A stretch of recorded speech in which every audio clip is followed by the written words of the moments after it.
અમદાવાદના વસ્ત્રાપુર વિસ્તારમાં લગ્નની ખોટી લાલચ આપી યુવતી સાથે શારીરિક સંબંધ બાંધવાના મામલે પોલીસે આરોપી યુવકની ધરપકડ કરી છે. આરોપી કલ્પેશ બૈસા બી ડિવિઝન ટ્રાફિક બ્રિગેડમાં નોકરી કરે છે. સ્પામાં મેનેજર તરીકે કામ કરતી 27 વર્ષીય યુવતીએ વસ્ત્રાપુર પોલીસ સ્ટેશનમાં ફરિયાદ નોંધાવી હતી. ફરિયાદ મુજબ 2 વર્ષ પહેલા વસ્ત્રાપુર તળાવ નજીક આવેલી એક હોટલમાં આરોપીએ યુવતી સાથે પ્રથમ વખત શારીરિક સંબંધ બાંધ્યો હતો. આરોપીએ લગ્ન વચનો આપી છેલ્લા 2 વર્ષ દરમિયાન અનેક વખત યુવતી સાથે શરીર સંબંધ બાંધ્યા હતા. બંને વચ્ચે મૈત્રી કરાર પણ થયો હતો, જેમાં લગ્ન કરવાનો ઉલ્લેખ હતો. વસ્ત્રાપુર પોલીસે આરોપી ટ્રાફિક બ્રિગેડ જવાનની અટકાયત કરી વધુ તપાસ હાથ ધરી છે.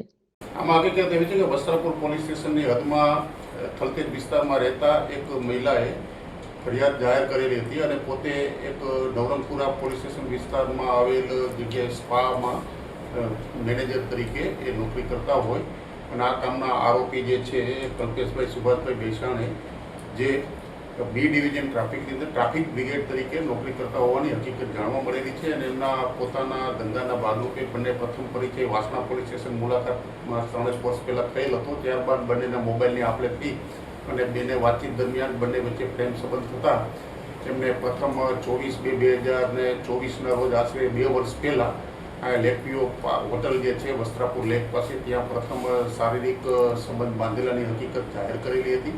ત્યારબાદ બંને વચ્ચે આમના જે ફરિયાદીના નિવાસસ્થાન ખાતે પણ અવારનવાર પ્રેમ સંબંધ થયેલો હતો અને પોતાને લગ્ન કરવાની વાત કરી અને પોતાની સાથે લગ્ન કરશે એવું વચન આપેલું હતું. ત્યારબાદ આ કામના જે આરોપી જે છે તે ફરિયાદીના મોબાઈલ ઉઠાવતા નથી, નો રિપ્લાય કરતા હોવાની હકીકત જાણવા મળેલ અને પછી એમને જાણવા મળેલું કે એમને કોઈ અન્ય સ્ત્રી સાથે પણ લગ્ન કરેલ હોવાની હકીકત એમને જાણવા મળેલી હતી.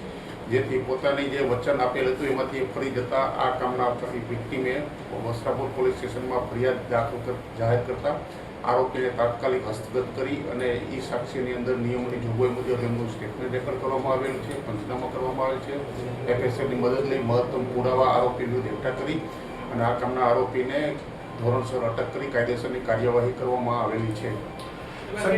આરોપી જે છે એને લગ્ન પહેલા કેટલા સમય પહેલા કરેલા છે, લગ્ન જીવન પછી એના શારીરિક સંબંધ બાંધેલા? લગ્ન એને કોઈ પ્રેમ સંબંધ હોવાનું જાણવા મળ્યું છે. હજી લગ્ન એને કર્યા છે કે નથી કર્યા ખ્યાલ નથી, પણ આપણે જે લગ્ન કરવાનું વચન આપ્યું હતું વિક્ટીમ સાથે, એમને લગ્ન એની સાથે નહીં કરવાનું એને જણાવી દેતા એમને વિશ્વાસઘાત થયેલાનું જણાતા હમણાં ફરિયાદ જાહેર કરેલ છે. બંને વચ્ચે આશરે 3 વર્ષથી પ્રેમ સંબંધ હોવાની હકીકત જણાવેલી છે અને આ જે આરોપી જે છે એમને મૈત્રી કરાર ગઈ 2025માં જુલાઈમાં લાલ દરવાજા ખાતે એક લખાણ કરેલું હતું અને એની અંદર મૈત્રી કરારમાં પણ એમને વચન આપેલું હતું કે હું તારી સાથે લગ્ન કરીશ. આ બધા મહત્તમ વૈજ્ઞાનિક પુરાવા તપાસના કામે એકઠા કરવામાં આવેલા છે. હજી આરોપી વિરુદ્ધ ન્યાયની કોર્ટમાં એનું 164નું નિવેદન લેવડાવી તેમજ હજુ વધુ આરોપી વિરુદ્ધ પુરાવા એકઠા કરી કોર્ટમાં ચાર્જશીટ રજૂ કરનાર છીએ.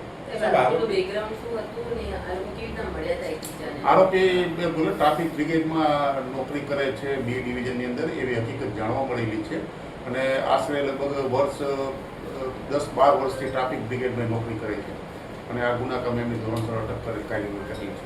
સાહેબ, આરોપીની પ્રાથમિક પૂછપરછમાં એ શું જણાવે છે? પોતે કુંવારો છે કે પરિણીત છે, શું જણાવે છે?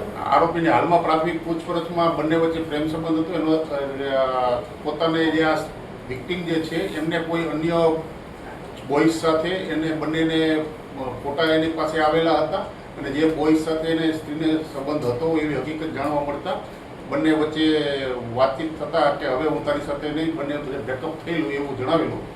હજુ આ કામે હજી તો પ્રાથમિક પૂછપરછ ચાલી રહી છે. હજી તો બંને વચ્ચે આરોપી શું સત્ય હકીકત જણાવે છે એની ખરાઈ કરવાની તપાસ ચાલી રહી છે.